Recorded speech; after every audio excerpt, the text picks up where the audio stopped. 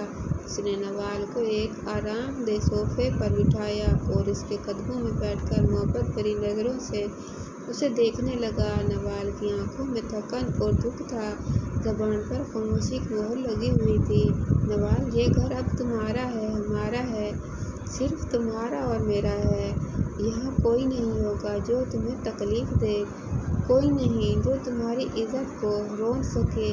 ہم یہاں سکون سے رہیں گے، دور ان سے جو تمہیں رلا دیتے ہیں۔ نوال نے آنکھیں اٹھا کر اس کی طرف دیکھا لیکن وہ کچھ نہ کہہ سکی۔ دائم اس کی خاموشی کے پیچھے چھپے درد کو محسوس کر سکتا تھا۔ وہ اٹھ کھڑا ہوا۔ ٹھہرو، میں تمہارے لیے کچھ کھانے کو لاتا ہوں، وہ کہہ کر کچن کی جانب بڑھا۔ وہ ملازمہ سے کچن سے کھانا لے آیا تو اس نے پلیٹ نوال کے سامنے رکھی۔ اپنے ہاتھوں سے نوالے بنا کر اس کو کھلانے لگا۔ چلو کھاؤ، تم نے بہت دیر سے کچھ نہیں کھایا۔ آپ سچ کہہ رہے ہیں، ہم واقعی اس گھر میں رہیں گے؟ وہ چونک کر بولی تھی تو دائم کے چہرے پر مسکراہٹ آ گئی۔ ہاں نوال، یہ گھر صرف تمہارا اور میرا ہے، یہاں کوئی اور نہیں ہوگا، کوئی ظلم کرنے والا، کوئی تکلیف دینے والا۔ یہ گھر صرف تمہارے لیے ہے، تمہارے سکون کے لیے۔ وہ محبت سے بولا تھا۔ اس کی آنکھوں میں معصوم سی چمک آ گئی۔ وہ بچوں کی طرح خوش ہو گئی اور بے اختیار دائم کے گلے لگ گئی۔ دائم نے ہلکے سے اسے تھپ تھپایا۔ تھوڑا سا فاصلہ رکھ کر بات کیا کرو میرا بچہ، ورنہ پھر خود ہی مشکل میں پڑ جاؤ گی۔ وہ اس کے ہونٹوں کا لمس اپنے سینے پر محسوس کرتا مخموس لہجے میں بولا تھا۔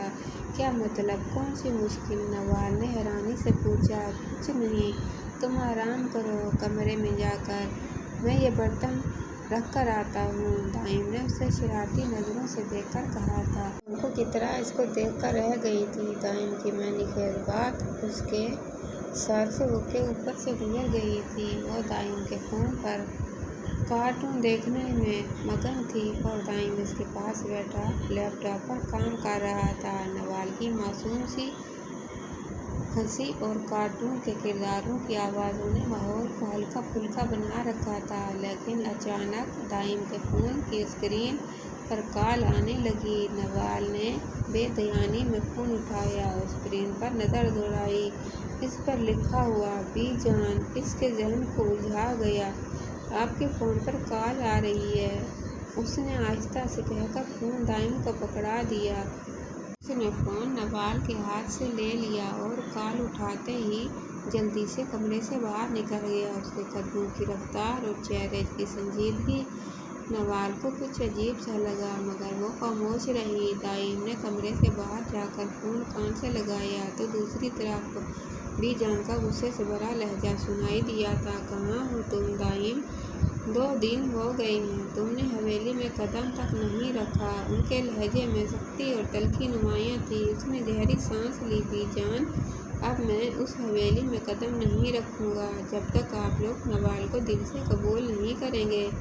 وہ بے شک بنی ہو کر اس گھر میں آئی، لیکن اب وہ میری بیوی ہے۔ دائم عائشہ کی عزت ہے، اگر اس کے ساتھ کوئی برا سلوک کرے گا یا اس کے خلاف کوئی بات کرے گا تو میں برداشت نہیں کروں گا۔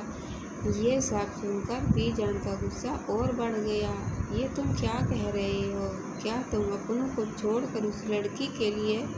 دائم نے بیچ میں ہی ان کی بات کاٹ دی۔ اس کی آواز میں ایک غیر معمولی ٹھہراؤ اور سختی تھی۔ بی جان، میں نے اپنا فیصلہ کر لیا ہے، جب تک آپ لوگوں کے دلوں سے نوال کے لیے نفرت ختم نہیں ہوتی، میں اس گھر میں واپس نہیں آؤں گا۔ یہ کہہ کر اس نے بنا کسی توقف کے فون بند کر دیا۔ بی جان دوسری طرف سلجھ کر رہ گئی۔ ان کے چہرے پہ بے بسی اور غصے کے ملے جلے آثار تھے۔ دائم نے فون بند کر کے ایک لمحے خود کو سنبھالا، گہری سانس لی اور اپنے اندر کے غصے کو قابو میں لاتے ہوئے کمرے کی طرف واپس لوٹ آیا۔ کمرے میں واپس آتے ہی دائم نے نوال کی طرف دیکھا جو اب اس کے لیپ ٹاپ پر کارٹون دیکھنے میں مگن تھی۔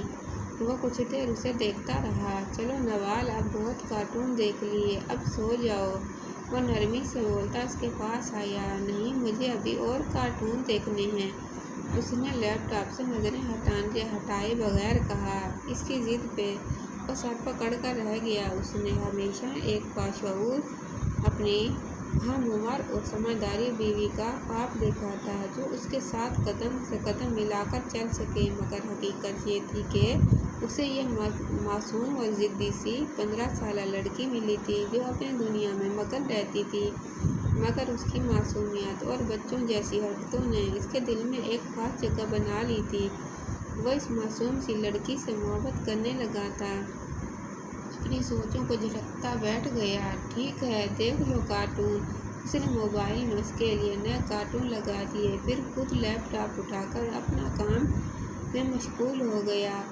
دونوں اپنے کام میں مشغول تھے کہ اچانک لائٹ چلی گئی۔ نوال کے چہرے پر خوف کے آثار نمودار ہوئے۔ وہ یکدم اچھل کر دائم کی گود میں آ بیٹھی۔ دائم اس غیر متوقع حرکت پر بوکھلا گیا۔ یہ کیا کر رہی ہو نوال؟ کچھ نہیں ہوتا، آرام سے بیٹھو، آ جائے گی لائٹ، وہ سنبھل کر بولی۔ نہیں، مجھے ڈر لگ رہا ہے، مجھے آپ کے پاس ہی رہنا ہے، وہ خوف سے کانپتی ہوئی بولی تھی۔ دائم نے فوراً موبائل کی ٹارچ آن کی تاکہ کمرے میں تھوڑی روشنی ہو سکے۔ نوال کا چہرہ اس کے کندھے کے قریب تھا اور اس کے ہونٹ کے اختیار نوال کی گردن سے مس ہو رہے تھے۔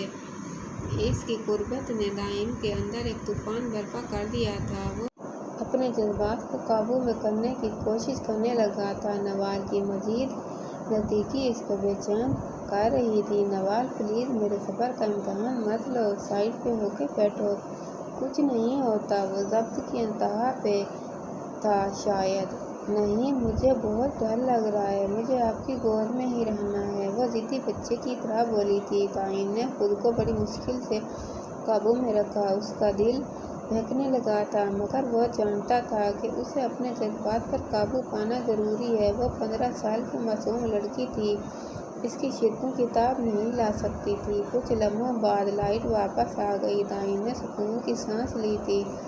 یار، اب تو پیچھے ہو جاؤ، لائٹ آ گئی ہے، مجھے کام کرنا ہے۔ وہ اس کی گود سے اتر کر سائڈ پہ بیٹھ گئی، مگر دائم کی حالت بے حد نروس تھی۔ وہ گہری سانس کھینچ کر واپس اپنے کام میں مشغول ہو گیا۔ وہ اپنے آفس میں بیٹھا کام میں مصروف تھا، اس کی توجہ مکمل طور پر اسکرین پر تھی، جب اچانک دروازہ کھلا اور دادا جان اور میر شاہ اندر داخل ہوئے تھے۔ انہیں دیکھ کر دائم چونک گیا اور فوراً احتراماً کھڑا ہو گیا۔ بابا جان اور دادا جان، آپ پلیز بیٹھیں، وہ ان کی جانب بڑھا تھا۔ دادا جان اور میر شاہ خاموشی سے صوفے پر بیٹھ گئے۔ دائم نے ان کے لیے پانی منگوا کر خود بھی قریب بیٹھ گیا۔ میر شاہ کی گہری نظریں اور دادا جان کی خاموشی اسے بے چین کر رہی تھی۔ دائم، یہ کیا کر رہے ہو تم؟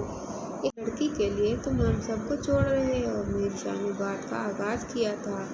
بابا جان، وہ لڑکی صرف اور صرف لڑکی نہیں، وہ میری بیوی ہے، میری عزت ہے، وہ مضبوط لہجے میں بولا تھا۔ مت کہو کہ وہ تمہاری بیوی ہے، وہ بنی کے طور پر آئی ہے، اس کے باپ نے تمہارے چچا کو قتل کیا ہے، یہ بھول گئے ہو کیا؟ دادا جان نے اپنا عصا زمین پر رکھ کر سخت آواز میں کہا تھا۔ دائم کا چہرہ ایک پل کے لیے سپاٹ ہوا۔ دادا جان، میں کچھ نہیں بھولا، سب یاد ہے، ہر بات، ہر زخم، مگر یہ بھی یاد ہے کہ وہ معصوم لڑکی قاتل نہیں ہے، اس کا باپ قاتل ہے۔ میں ہمیشہ غنی کی رسم کے خلاف تھا، میں نے آپ سب کو پہلے ہی کہا تھا کہ مجھ سے امید نہ رکھیے گا کہ میں اس رسم کو نبھاؤں گا، مگر پھر بھی آپ نے زبردستی میرا نکاح مجھ سے 15 سال چھوٹی معصوم لڑکی سے کروا دیا۔ اب جب یہ سب آپ لوگوں کی مرضی سے ہوا ہے تو اب میرے فیصلوں کے ساتھ چلنا پڑے گا آپ سب کو، ورنہ یہ بزنس، یہ سب کچھ بھی چھوڑ دوں گا۔ اس کے سخت اور کھرے لہجے میں آفس کی فضا میں خاموشی بھری تھی۔ وہ دائم جو ہمیشہ ان کے ہر حکم کے آگے سر جھکا دیتا تھا، آج انہیں یوں کھڑی کھڑی سنا رہا تھا۔ دادا جان کو یقین ہی نہیں آ رہا تھا کہ یہ وہی دائم ہے۔ دادا جان نے تھوڑی دیر کے لیے خاموشی اختیار کی تھی۔ دیکھو بیٹا، غصے میں فیصلے اس طرح نہیں کیے جاتے، ہمیں سوچنا پڑے گا ٹھیک ہے، تمہاری بات سن لی ہے، لیکن نوال اور تم حویلی واپس آ جاؤ۔ وہ تحمل سے بولے تھے، نہیں دادا جان، میں مزید اس پر ظلم نہیں ہونے دوں گا۔ وہ صرف 15 سال کی ہے۔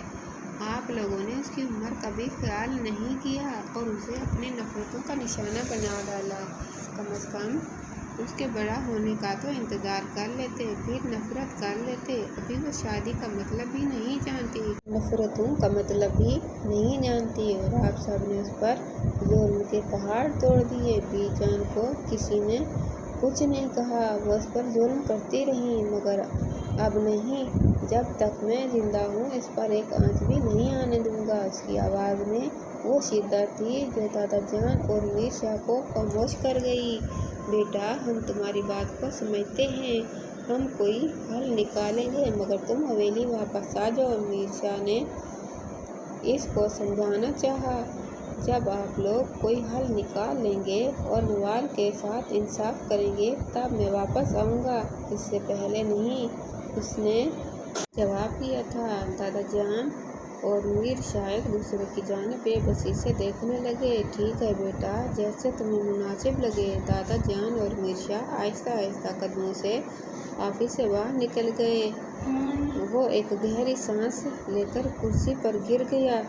اس کے دل میں دکھ اور غصہ دونوں ملزم تھے، مگر اس نے فیصلہ کر لیا تھا کہ اب وہ اس معصوم کے حق کے لیے ہر حد سے گزر جائے گا۔ وہ آفس سے تھکا ہارا واپس آیا اور جب دروازہ کھول کر اپنے کمرے میں داخل ہوا تو اس کی نظر نوال پر پڑی، جو نیلے رنگ کی ساڑی پہنے ہوئے تھی۔ وہ اپنی سادگی اور معصومیت میں ساڑی میں بے حد خوبصورت لگ رہی تھی۔ وہ ایک لمحے کے لیے چپ چاپ کھڑا رہ گیا، جیسے اس کی آنکھوں کے سامنے کوئی حسین خواب آ گیا ہو۔ وہ قدم قدم چلتے ہوئے اس کے قریب پہنچا اور بے اختیار اس سے پوچھ بیٹھا، یہ ساڑی تمہارے پاس کہاں سے آئی ہے؟ میں نے تو نہیں لے کر دی تھی، تمہیں ملازمہ سکینہ آنٹی کی بیٹی ہے نا، وہ لے کر آئی تھی، تو میں نے کہا میں بھی پہن کر دیکھتی ہوں، مجھے پسند آئی، اور اس کے لہجے میں معصومیت تھی۔ وہ سر پکڑ کر رہ گیا، پھر اچانک نوال کی ساڑی،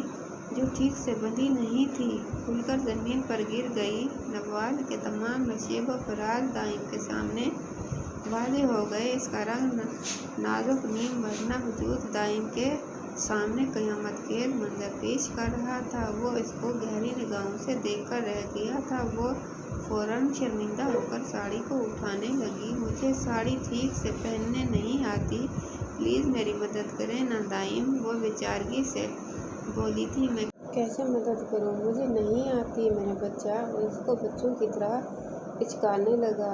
تو پھر آپ فون سے دیکھ کر پہنا دیں، مجھے نہیں پہننی آ رہی۔ دائم اس کی ضد پہ آگے ہار کر آگے بڑھا۔ ٹھیک ہے، رکو۔ وہ اپنا فون نکال کر ساڑی باندھنے کا طریقہ دیکھنے لگا۔ دائم کے دل میں ایک جذباتی طوفان مچ رہا تھا۔ نوال کی فرصت میں اس کا دل تیز تیز دھڑک رہا تھا۔ اس کا دل چاہ رہا تھا کہ وہ اسے ننھے وجود کو اپنی باہوں میں بھر لے، مگر جانتا تھا وہ ابھی تک چھوٹی ہے، وہ اس کی شدتوں کو نہیں سہہ سکے گی۔ اس نے اپنے جذبات پر قابو پایا اور ساڑی کو درست طریقے سے اس کو پہنا دیا۔ وہ قیامت سی لگ رہی تھی۔ نیلے رنگ کی ساڑی میں وہ ایک مکمل حسین خواب کی طرح نظر آ رہی تھی۔ اس کو دیکھتا رہ گیا، آخر اتنا روپ وہ کہاں سے لاتی تھی؟ بتائیں کیسی لگ رہی ہوں؟ وہ پھولوں کو لہرا کر بچوں کی طرح خوش ہوتے ہوئے پوچھنے لگی۔ بہت حسین لگ رہی ہے، وہ بے اختیار بولتا، اس کو سینے سے لگا کر اس کے ماتھے پہ بوسہ دے گیا۔ وہ جو اب بے حد خوش نظر آ رہی تھی، اس کے آگے بڑھ کر دائم کی طرح اس کو گلے لگا کر اس کے ماتھے پر بوسہ دے گئی۔ وہ ہکا بکا رہ گیا اس کی جسارت پہ۔ اس کو اچانک ایک شرارت سوجھی تھی۔ اس نے آگے بڑھ کر نوال کے لبوں پہ اپنے لب رکھ کر اس کو زور سے سک کیا تو وہ بھاری بھر کر رہ گئی۔ چلو اب ایسے بھی کرو، وہ مسکراہٹ دبا کر بولا۔ نہیں، ایسے درد ہوا ہے مجھے، وہ معصومیت سے منہ بنا کر اپنے ہونٹوں کو سلاتے ہوئے بولی تھی۔ وہ مسکرا کر اس کو خود میں بھینچ لیا۔ وہ جانتا تھا کہ اس وقت اس کی معصومیت اور اس کا بچپن ہی اس کا سب سے بڑا جمال تھا۔ بی جان کے کمرے کا ماحول خاصا سرد اور دباؤ سے بھرا ہوا تھا۔ دادا جان، میر شاہ اور حویلی کے باقی بزرگ اپنی جگہ پر سر جھکائے خاموشی سے بیٹھے تھے۔ بھی جان کے چہرے پر الجھن، غصے اور بے بسی کا امتزاج تھا۔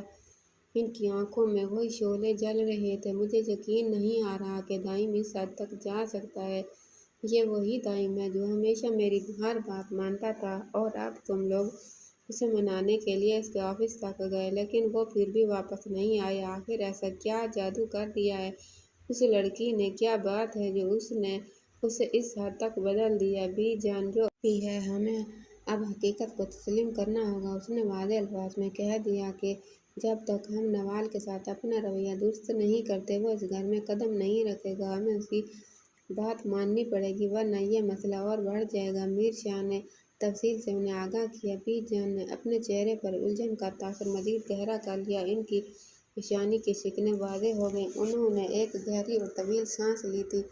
اس کا مطلب ہے کہ ہم اس چھٹانگ بھر کی لڑکی کے سامنے جھک جائیں جو ونی کی رسم کے تحت اس گھر میں آئی تھی، جس کے باپ نے ہمارے خاندان کا خون بہایا۔ بی جان جوان خون ہے۔ اگر وہ ہم سے اور بدگمان ہو گیا تو اسے واپس لانا ممکن نہیں ہوگا۔ آپ جانتی ہیں وہ ہمارے خاندان کا واحد چشم و چراغ ہے۔ اگر وہ ہم سے دور چلا گیا تو ہماری نسل کا تسلسل خطرے میں پڑ جائے گا۔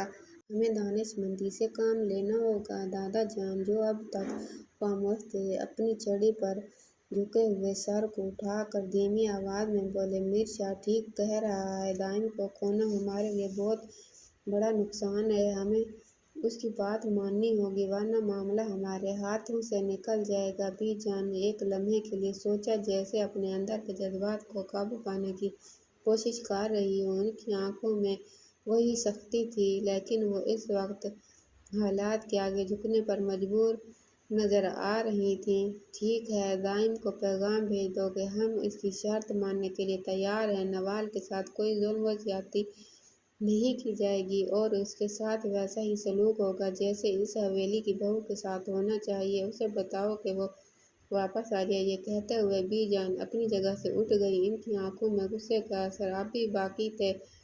2 ماہ کا عرصہ کیسے بیتا انہیں معلوم ہی نہ تھا۔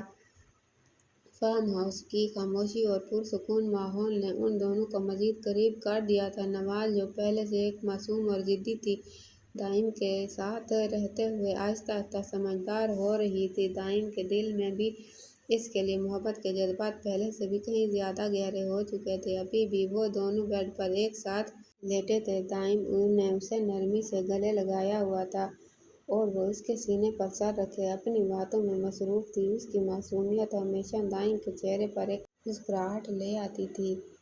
دائم مجھے بیبی چاہیے، وہ اچانک سر اٹھا کر بولی تھی۔ بیبی کیوں چاہیے تمہیں؟ دائم نے حیرت سے اس کی طرف دیکھا اور اس کی بات کو دہراتے ہوئے کہا، سکینہ آنٹی کی بیٹی بھی میری جتنی ہے، اس کی بھی شادی ہوئی ہے اور اس کا بھی ایک بیبی ہے۔